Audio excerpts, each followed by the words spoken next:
I was lying this morning and I was hearing one stupid old word to say kinikan àwọn àfa wà ń bẹ àwọn wòlíì wà ń bẹ nígbà tí fún mi gbẹ lọ skinny what do you know anything ẹ̀dẹ̀ bí mo ti. I was really listening to that voice note this morning.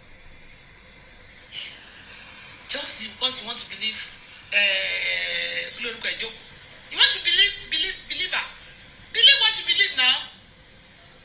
Ẹlòmíì ò mọ ogun tó ń jà o.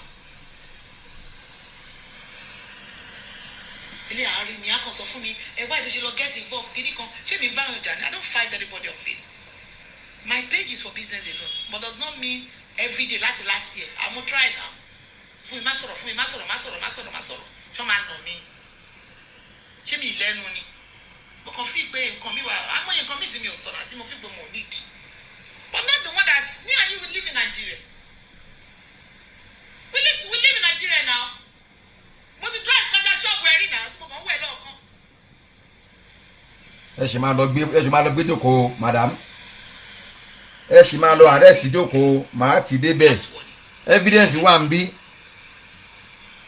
Mo ti rí gbọ́ fídíò kan tó ní ẹ máa fọlọ́pàá mú mi ìbọn ọ̀nà máa náwó èmi ò ń ṣerú gbogbo kéèsì wà sí sọ́jú lọ ṣe èmi ò ń ṣerú kọ́ bẹ́ẹ̀. ẹ ṣì máa lọ gbé jókòó madam. ẹ ṣì máa lọ gbé jókòó màá fún yín evidence ń bí ẹ jẹ́ ń cháàjì fóònù ọwọ́ mi.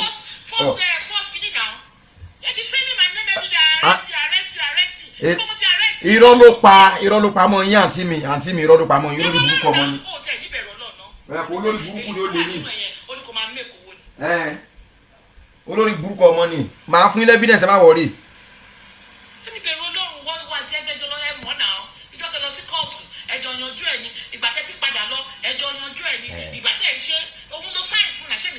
kò san kọ́bọ̀ fún anybody court ló máa lè yẹn.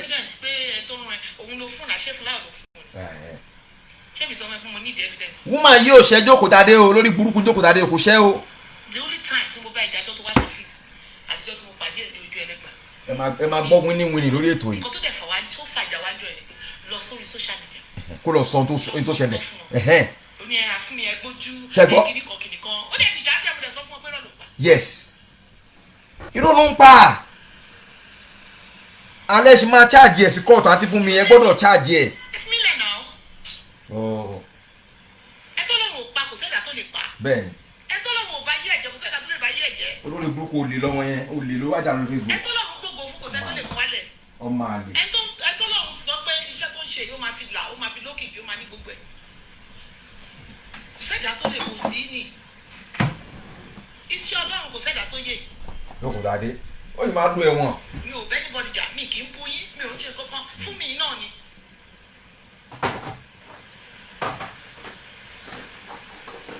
Leave me alone. Have you read my lips? Yes. Leave me alone. alẹ́ ṣe máa gbé lọ kóòtù máa fún yín evidence ẹ má wọrí. Have a lovely day everyone. máa fún yín evidence èmi ò mọ̀ kẹ́ wá ń tà.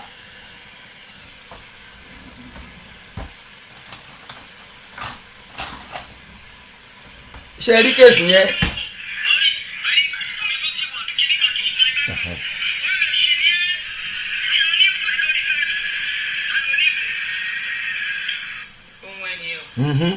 Báyìí kí n gbórúkọ mi lẹ́nu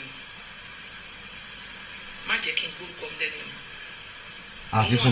àti fún mi ẹ ní sùúrù ṣe gbọ́. má tì mí ṣe nǹkan tí ẹ kì í ṣe. wàláì ẹ̀yin máa lọ arrest ẹ̀.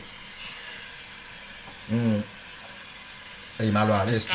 nǹkan tó bá mọ̀ ṣe lórí Facebook ṣe dáadáa leave fún mi out of it. olórí burúkú ni ó wájà ní bí mi ó palẹ̀ mọ́ lọ́mọ. àìmọye ṣètò tó ti dúró sí.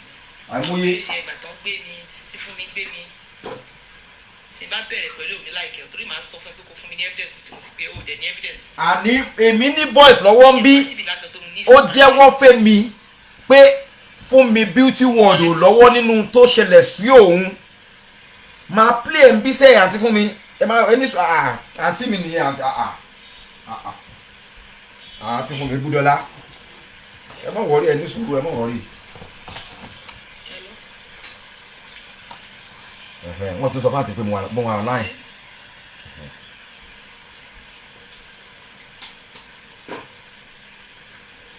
go. Sorry, I've got few spa appointment I need to do.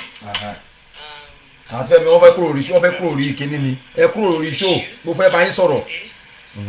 Thank you so much. I've said it. Bẹ́ẹ̀ni. And I'm not going to come back to do anything. No, ẹ má ṣe ọkọ when wọn. I hear I'm watching you. Evidence lẹ́kàn ní ìdá fún mi alẹ́ gbọ́dọ̀ lọ àárẹ̀ sí ẹsẹ̀ ẹ̀. I'm not giving her a response.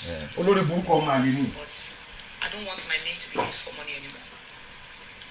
Èmi àti yóò jà náà èmi àti yín ẹ̀kọ́ tábù là wà. To be used for money. If you want to make money or they want to collect money, Ó lè ní. better way, not from Ó lè ní. Nítorí wá ṣe lórí Facebook ní ọ̀pálẹ̀ mọ́ lọ́mọ yẹn lọ́mọ àlè yẹn. ask me if I'm too proud. I don't ask anything from anybody. No, àmọ̀ pẹ́yìn ọ̀pọ̀lọpọ̀ owó ti ní. Ó ti máa fi jẹun tí létí Jésù máa fi di Ọlọ́run tí kò sí fún. Bẹ́ẹ̀ni bẹ́ẹ̀ni. There's nothing I'm looking in my life that God tí mo wá tí Ọlọ́run ṣe fún. Kì í ṣe agbára ni, kì í ṣe mímọ̀ ṣe. Ọkàn òun ní orí ọ̀fẹ́ ni mo rí gbà. So my beautiful people have got to go. Have a lovely day. Ẹ pẹ̀lẹ́ ó yẹ kúrò bẹ́ẹ̀ mo fẹ́ sọ̀rọ̀ èmi náà lọ ṣe rí kéèsì yẹn màdámù yìí wọ́n sì máa revisit ẹ̀ ó ti yẹ yín sìn wọ́n sì máa revisit ẹ̀ wọ́n sì máa make sure pé wọ́n arrest Jókòó padà èmi fẹ́ kí tí wọ́n bá ń gbọ́ mi má tẹ ẹ jẹ́ n wò bóyá mo lè rí wọn bá sọ̀rọ̀ orí fóònù wọn bí máa send wọn ní mẹ́sẹ̀gì ni máa send wọn ní mẹ́sẹ̀gì ni máa send wọn ní mẹ́sẹ̀gì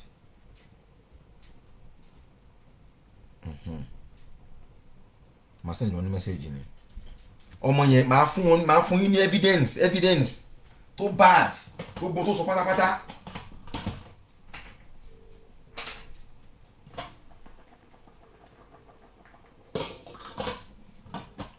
ẹ kù sí lọ́dọ̀ tó kún bọ̀ mọ́ ń sẹ́ lọ́n ti yọ inú dì a sọ fún yín báyìí bí ẹ kúrò ń bẹ ẹ̀ dáhùn ẹ̀jẹ̀ ń text wọn wọn ò ní gbé kọ́ bẹ̀ ẹ̀jẹ̀ ń text wọn. I will give you all evidence that vindicates you.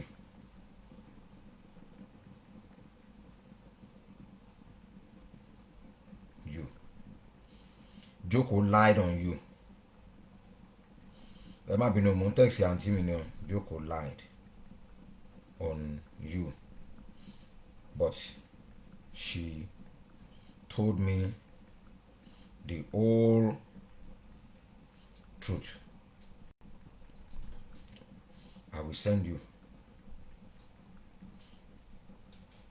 but please arrest her first. Tẹ́ ẹ bá ti fọlọ́pàá gbé èlé tó ṣe láàárọ̀ yìí àti fún mi o ẹ lè arrest ẹ fún èlé tó ṣe ní èlé yìí then we now build on it. ṣàpèjọ ti wà ní pàǹtí already tẹ́lẹ̀.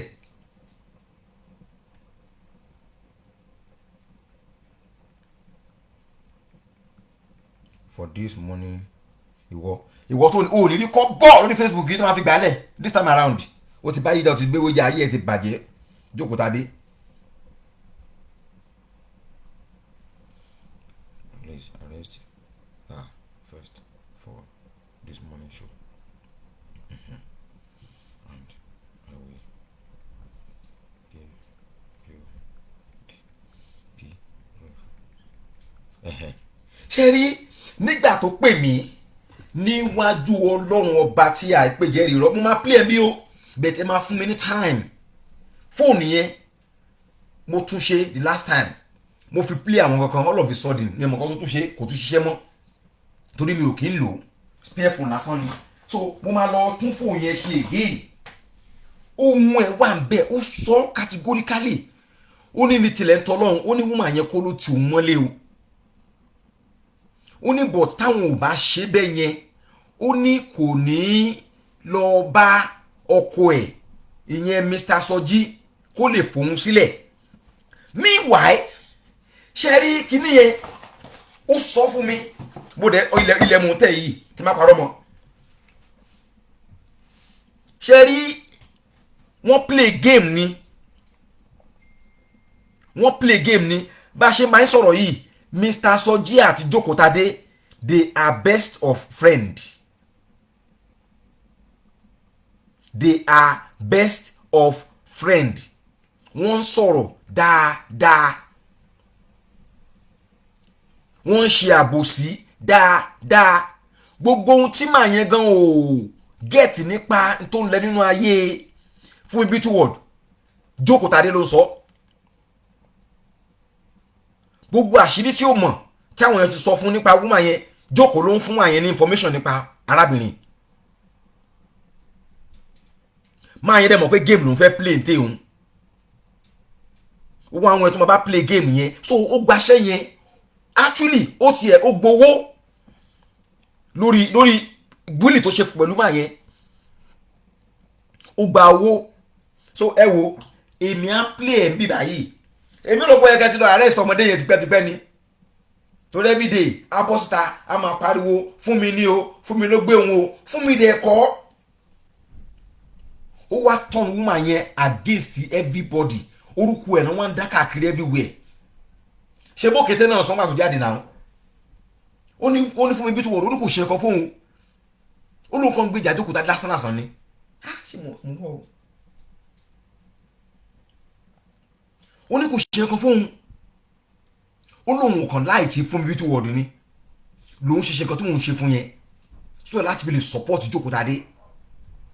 Láì mọ̀ pé olórí burúkú èèyàn aláyé bàjẹ́ ọmọ àlè lòun support.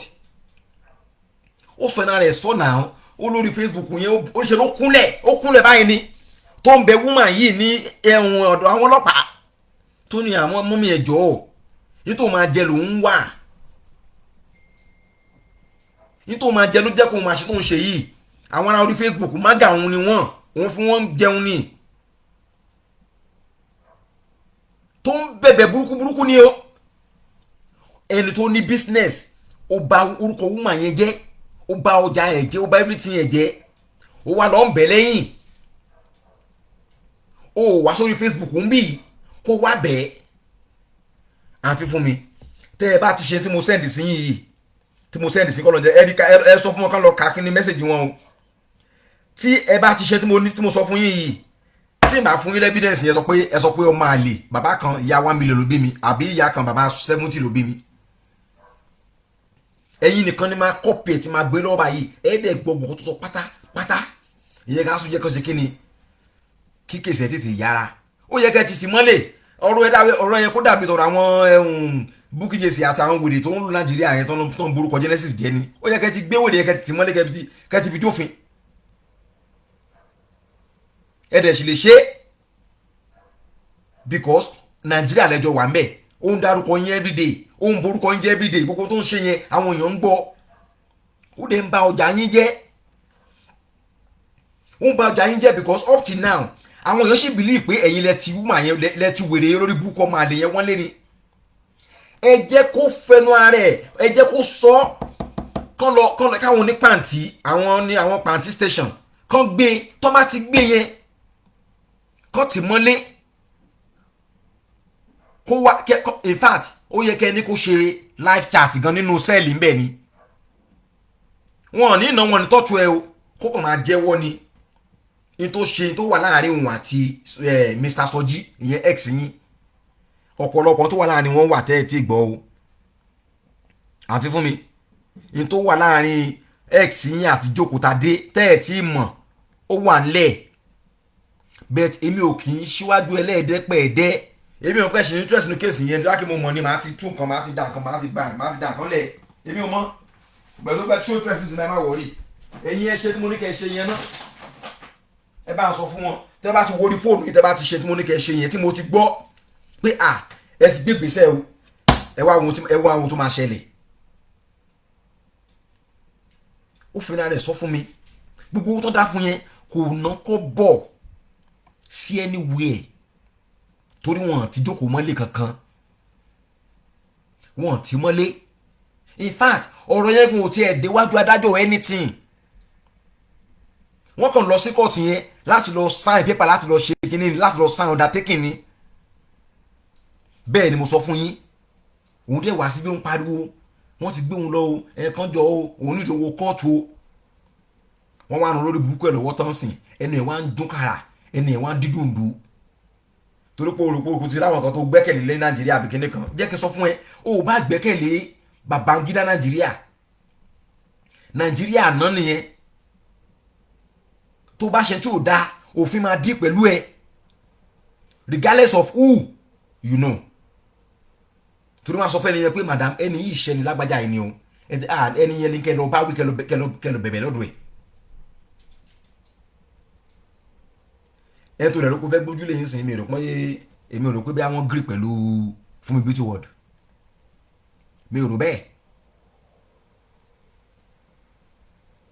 wọ́n fún ẹ lóúnjẹ wọ́n ṣí ṣọ́ọ̀bù fún ẹ wọ́n ní kó má búyàn mọ́ wọ́n ní kó má jà mọ́ olórí burúkú ẹ wà á dé ṣọ́ọ̀bù yín láàárọ̀ kùtùkùtù tẹ́ kó máa polówó pàrágà à ń ta pàrágà à ń ta mọ́ọ̀tì à ń tomi o ò ní ṣe yẹn èébú ló ń bú láàárọ̀ kùtùkùtù ó bẹ̀rẹ̀ ẹ tó ṣẹ́ ló ń bú ló dárúkọ ẹ̀ ó ṣàfẹ́ máa ṣàtà máa ta mọ̀ kó máa rò pa àwọn èèyàn mọ́ra wọn lóríṣiríṣi ó yìí máa ṣẹ́ wọn jókòó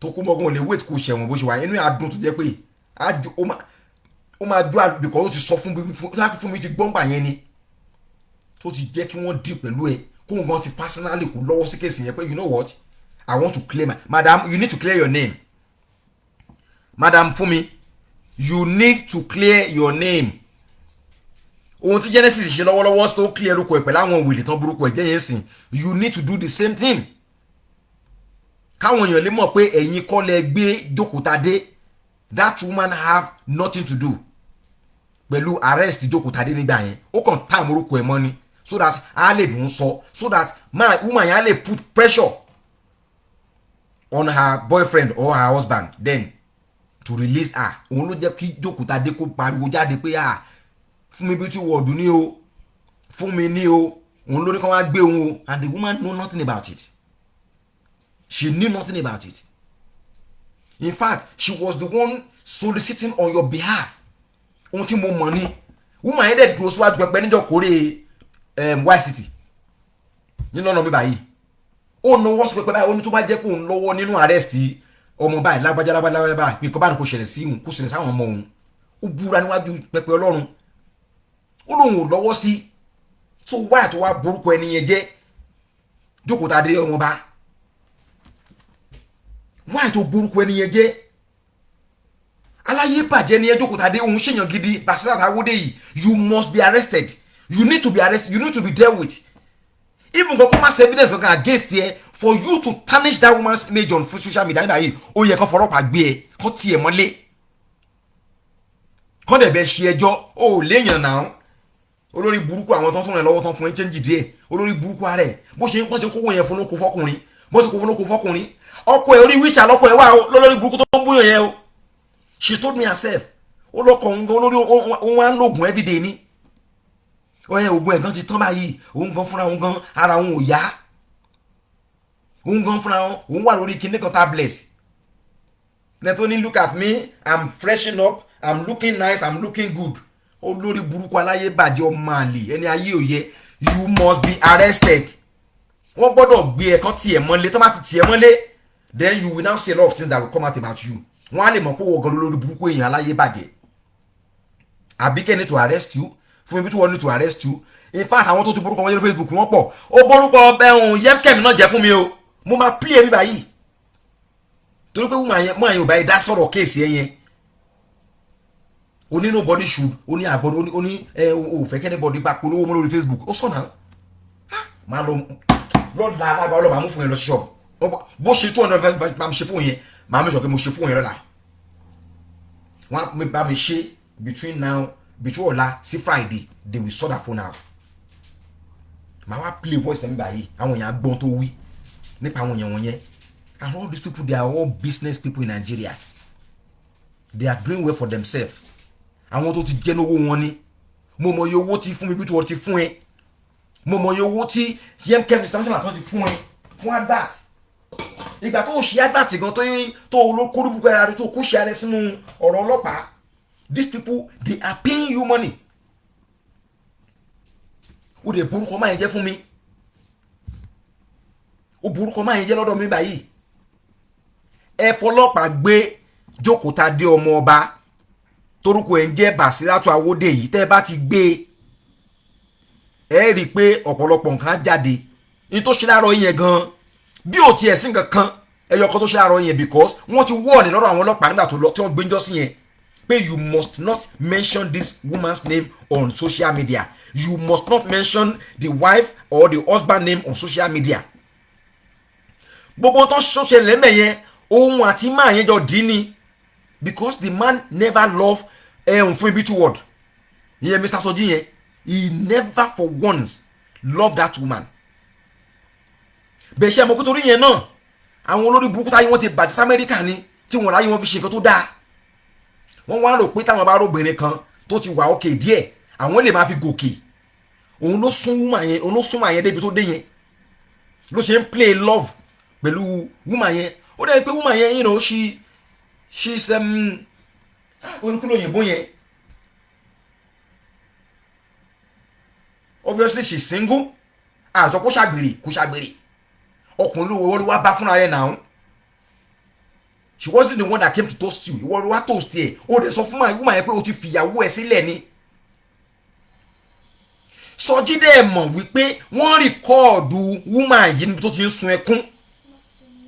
How are you? How was school today? You are going to remove your uniform, okay? And then let me shower in. Yeah? Thank you. Ó mọ̀ òun ló ní kán rìkọ́ọ̀dù woman yẹn. Òwò ló tún wá ń dù sí àwọn blogger káàkiri. Ìwọ ló tún wá ń dù kíní ẹ̀ sáwọn blogger káàkiri. Àmọ́ ilé ti jókòó tàdé tó jù fáwọn èèyàn o. Ṣé rí pé ọmọ ẹlá fún mi bí two word kò yẹ kó bá Àbíkẹ́ jà rárá àtọ́. Ọlọ́run máa ń gbọ́ torí woman yẹn ò ṣe rárá ní tilẹ̀ tó lọ́hùn o. Misunderstanding lásán ló kàn ṣẹlẹ̀ láàrin wọn. Misunderstanding lásán tó jẹ́ pé mo mọ̀ pé wọ́n ti trash it out o. And I know there's still more tí wọ́n bá jókòó àpọ̀ tó máa jọ sọ̀rọ̀ there's still more tó máa jọ trash out so that they will know who is olórí burúkú èèyàn, they will know who is real person. Jókòó Tadé Bàṣá Awódè yìí ọmọ yẹn ó yẹ kẹ́ ẹ tì mọ́lé madam, ó yẹ kẹ́ ẹ tì mọ́lé ẹ lọ sí ẹ pọ̀ pé pàǹtí ní ẹ lówó tẹ́fẹ́ ó lè fẹ́ bàbá wèrè yẹn náà o kò lówó lọ́wọ́. You have connection, you have people in Nigeria. Phone call lásán ni. Hello DPO ṣe wà okay sir. Èmi ni madam ṣe wà okay kújọ́ mẹ́ta. Case mo gbé wá fún ìjọ́sìn yẹn. Ìyẹn ọmọ lórí tó borúkọ mi lórí Facebook yẹn. Ó tutù bẹ̀rẹ̀ again ni o. Kí ló ń ṣe gẹ́yẹn kò ń gbọ́ràn ni. Pẹ̀lú bó ṣe bẹ̀bẹ̀ tó ń jọ yẹn náà ó tún ti ń bú mi o. Bẹ́ẹ̀ ṣe bó sign na take mi báyà wẹ́ẹ̀ ni madam ọ̀gá ó sign ìrọ̀rọ̀ yín o. So ẹnu láti lọ bá mi arrest again because ó ti breach agreement to sign nígbà pé òun ò ní ever dárúkọ mọ́ lórí Facebook because tó bá ti sign undertaking bẹ́ẹ̀ yẹn pé òun ò ní dárúkọ èèyàn mọ́ lórí social media tó o bá lọ ṣe my brother my sister wọ́n lè charge ẹ sí court straight away without nothing without any story. So ilé tó ṣe dárò yẹn madam tẹ bá lọ arrest ẹ wọ́n á gbé Jókòó Tadé wọ́n á dẹ̀ lọ tì mọ́lé tó bá tì mọ́lé by Monday or Friday but ẹ bá mi lọ gbé ń jọ Friday ṣẹ gbọ́ so that the low weekend nínú cell tó bá di Monday wọ́n á charge lọ sí Ìkòyí magistrate court.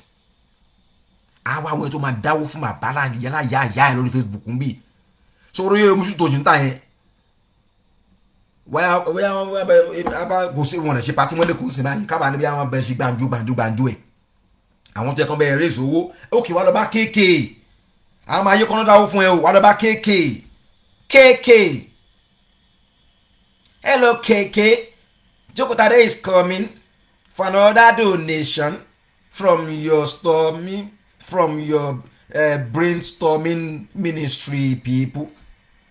Tó dáa máa yí kọ́nà dáwó fún ọ wàá lọ bá KK yẹn sìn pé KK bá mi wá dáwó mo wá fẹ́ wo iye tó máa rí gbà lórí Facebook tó bá gba £1 lórí Facebook yìí máa dọ́bù ẹ̀. Jókòó Tadé tó bá dá 10,000 fún lórí Facebook yìí èmi mo fọwọ́ sọ̀yà yìí egun kọ́ mo fọwọ́ sọ ẹran ni o I will double that money for you any amount tó bá dá fún lórí Facebook yìí máa dọ́bù ẹ̀.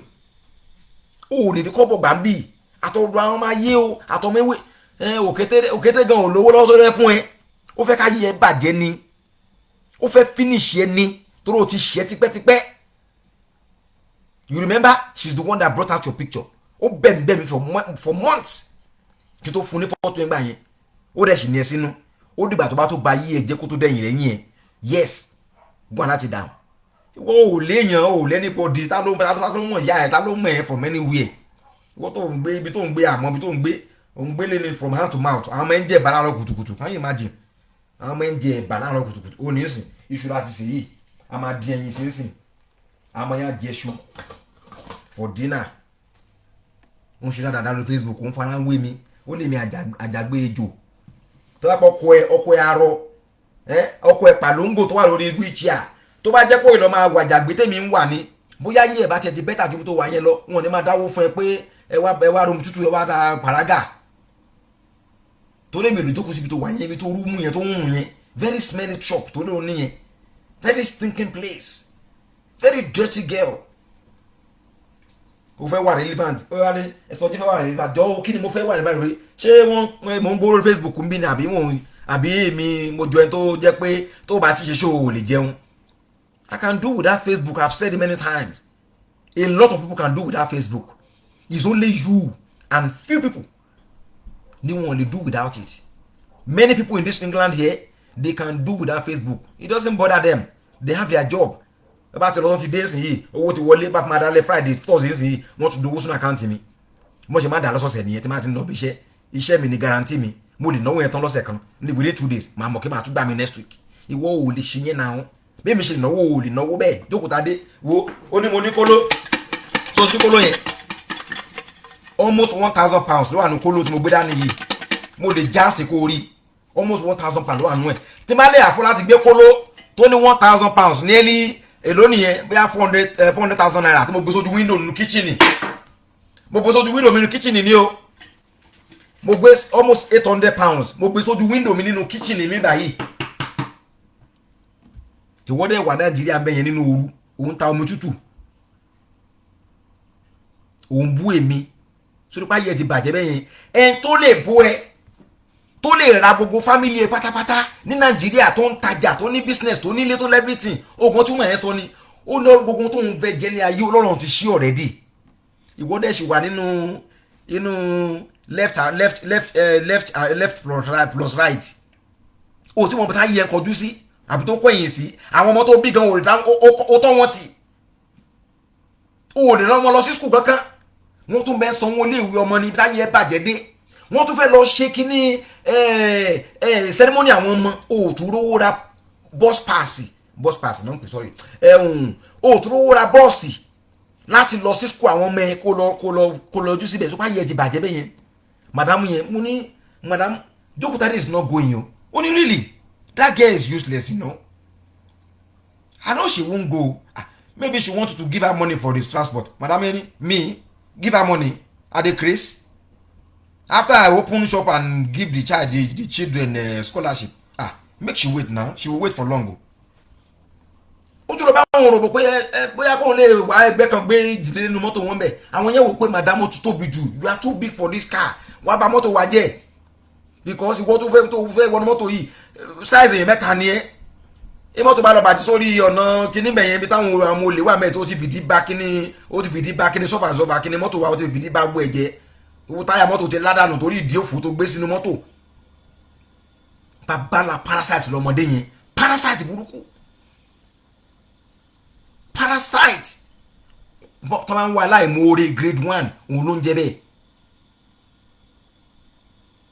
aláìmoore grade 1 òun ló ń jẹ́ bẹ́ẹ̀ èmi ló fẹ́ máa farawé èmi ló farawé àwọn ọmọ mi ò sí Nàìjíríà mi ò lọ́mọ kankan Nàìjíríà àwọn ọmọ tó lọ fún mi wò mẹ́tẹ̀ẹ̀ta wọ́n wà bí and they are all doing well fún mi bí tí wọ́n tó ń bú káàkiri àwọn ọmọ ẹ̀ ò sí Nàìjíríà àwọn ọmọ ẹ̀ tó wọ́n Nàìjíríà ni wọ́n bẹ̀ wọ́n bóyá yọ kàn bí kan ló wà ń bẹ Nàìjíríà bẹ́ẹ̀ àwọn tó kù they are all UK born children àbíkẹ́ tó ń bú àwọn ọmọ ẹ̀ UK náà wà ìyẹ̀wé tó ń bú àwọn ọmọ ẹ̀ UK náà wà ta ló tún bú gbogbo àwọn èèyàn tó bú pátá tó ń bájà pátápátá gbogbo wọn láyé wọn dájú ẹ lọ òkété gan fúnra rẹ̀ gan ọmọ ẹ̀ UK lọ́mọ ẹ̀ wà ń bì orí ó ní káṣẹ́ rẹ̀ bẹ̀rẹ̀ lórí mi àwọn yẹn everybody àwọn èèyàn tó ń wò wọ́n yẹn táyé wọn ò bá tiẹ̀ débi tó wù wọ́n láti dé bọ́ táyé àwọn ọmọ wọn máa dáa gàrà tó ṣùọ́ nìyẹn àwọn yẹn gàrà tó ṣùọ́ wọn á ní sẹ́tọ́ dá lọ́wọ́ they will live a good life wo bí táyé tiẹ̀ bàjẹ́ dé ní tiẹ̀ àgbà táwọn ẹgbẹ́ ń travel kí náà mú lóyìnbó yẹn gan olórí burúkú ẹ̀ òun ẹ̀ láti wá o ìlú òyìnbó wèrè wá o kò lè wá ní kò lè yàn mú wá ní ó rí kàn tẹ̀ wá fìyàn sọmọ ọ̀dọ̀ London lásán wọn ò rò kàn ẹ́ ibi tá yẹ tàdé jókòó tàdé pé wọ́n ti ń rò pé òkè ó ta la fẹ́ lọ mú lọ sọmọ ọ̀dọ̀ London ó mọ̀ pé ìyẹn gan lásán kó rire ni kọ́kọ́ rò kàn ẹ́ pé ọmọdé rẹ̀ ó dẹ̀ ó lo apá ẹ̀ á ṣiṣẹ́ dáadáa ẹja mú lọ wọn ò rò kàn ẹ́ ó rìnà kó wo bí táyé bàjẹ́ dé at 42 àbí 41 àbí tó kúlẹ̀ kúrò tó pé ìjà ara ẹ̀ ó wá ń ṣe bẹ́gibẹ́gi lórí Facebook ọpẹ́lọpẹ́ Facebook lára ẹ̀ ọpẹ́lọpẹ́ ìyá ewé lára jókòó ọpẹ́lọpẹ́ àwọn ọmọ ayé lára jókòó ọpẹ́lọpẹ́ Facebook nínú ayé ẹ̀ Facebook ṣe púpọ̀ nínú ọ̀rọ̀ ayé ẹ̀ jókòó tàdé ìyẹn gan lásán yẹ kó máa dúpẹ́ lọ́wọ́ everybody lórí Facebook yìí ni àtẹwé o àtayé o àtẹnibọ́dì o aláìmoore olórí burúkú kò ní dá fún ìyá ẹ̀ ló fà fẹ́ ta yín aláìmoore ni ẹ́ to the core tó máa lẹ́yìn tó gbowó jù ní Facebook yìí káàbùn tẹnu kúrò ń bẹ̀ jókòó ni lẹ́yìn tó gba owó jù táwọn èèyàn fún lówó jù lórí Facebook yìí tó ṣe báárà jù fáìn báárà jù lórí Facebook yìí dókò gúdò dókò ó gba dẹ̀ndẹ̀ owó lọ́wọ́ àwọn èèyàn lórí Facebook yìí ó gba dẹ̀ndẹ̀ owó lọ́wọ́ àwọn èèyàn lórí Facebook yìí tí lọ́wọ́ àwọn ọmọ ewé ni lọ́wọ́ àwọn ayé ni ó máa pariwo ní ó dẹ̀ mọ́ bọ́ ṣe ń gbìyàn mọ́ra ọ̀rọ̀ ẹnu ẹ̀ dùn ọmọ tó yẹ pé ẹ̀yin ọmọ yẹn ń dán fún ni oyòdè filẹ̀ máa gún ẹ pàrọ̀ àjẹ kankan ó gùdù ní ẹ burúkú ọmọ ọ̀rá ọ̀sà ó máa lè á dẹ̀ gbé wọn mọ́ra àwọn yẹn náà ní pé Joko is doing well kó tó mọ̀ para ó ti gba data kó tó mọ̀ para ó ti gba fóònù àní data àti tán o ṣé báyìí ẹ ti bàjẹ́ bẹ́yẹn ṣé ẹ ráwọn tó bá ti ń live bẹ́yẹn bó wọn lè ṣoríire they will live on people for the rest of their life.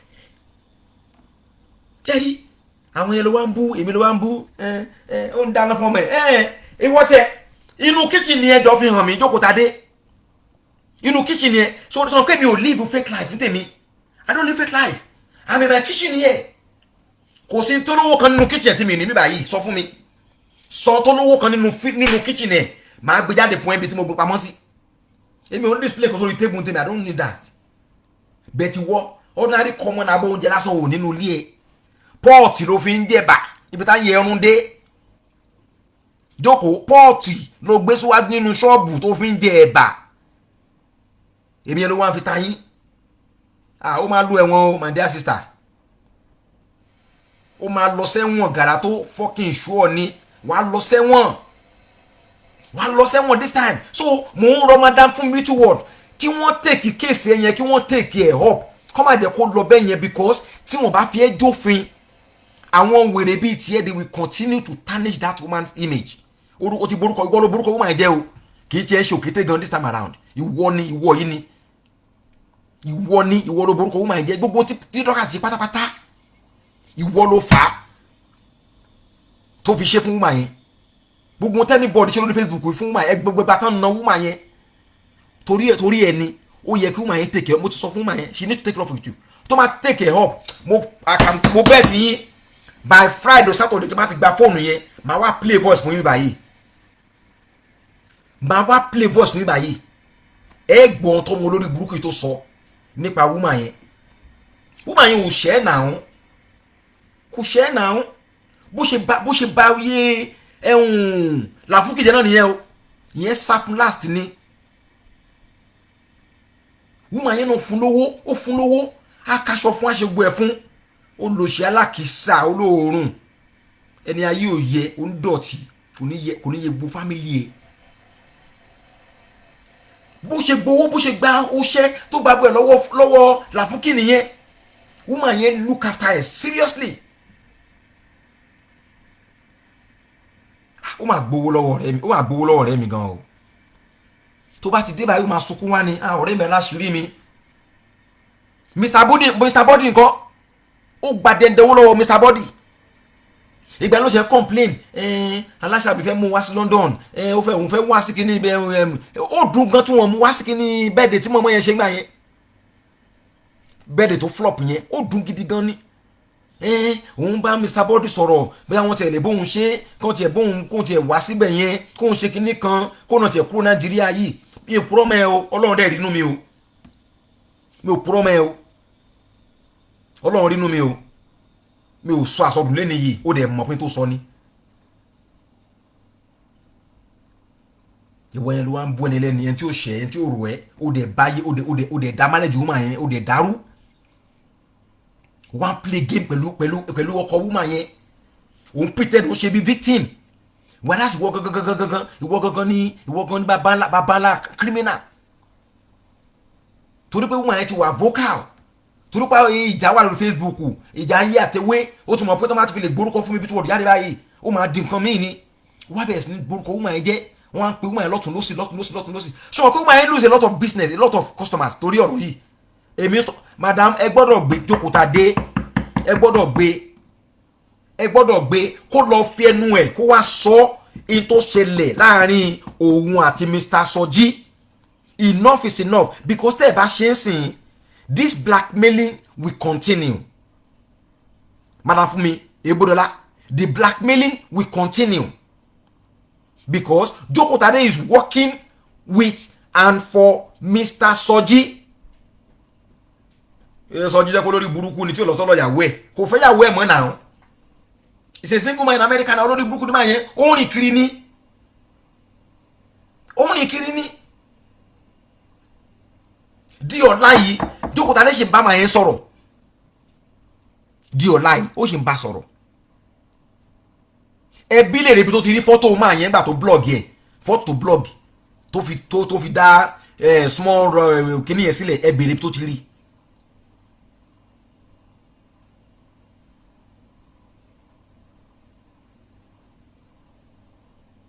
ó set yẹn up ní ó set woman yẹn up ní so that a lè look like bó ṣe look like torí Soji fẹ́ settle ó fẹ́ gba nǹkan kan lọ́wọ́ woman yẹn ó dẹ̀ fẹ́ wá get away clause ẹ kàn fẹ́ ìfẹ́ ẹ ti mọ̀ ìfẹ́ ojú ayé bí kásá kan máa manage ẹ̀ bẹ́ẹ̀ kíní kan bẹ́yẹn bí yẹn so tó bá ti gbà tó fẹ́ gbà kan á wá lu àwọn etí Jokotade bá ń set up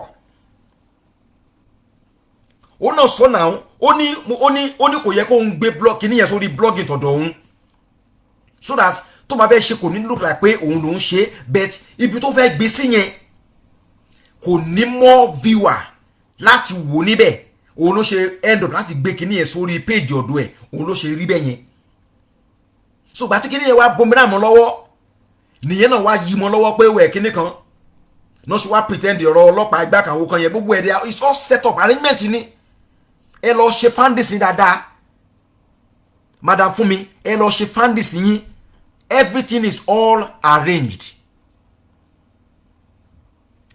ni tẹ́ ẹ bá gbé ọmọ lórí burúkú yẹn á sọ bí gbogbo ọ̀rọ̀ ṣe jẹ́ pátápátá gbogbo tó wà láàrin wọn àti Mr. Soji á sọ fún yín in fact Soji ń fún Jokotade lówó tẹ́ ẹ bá fẹ́ gbọ́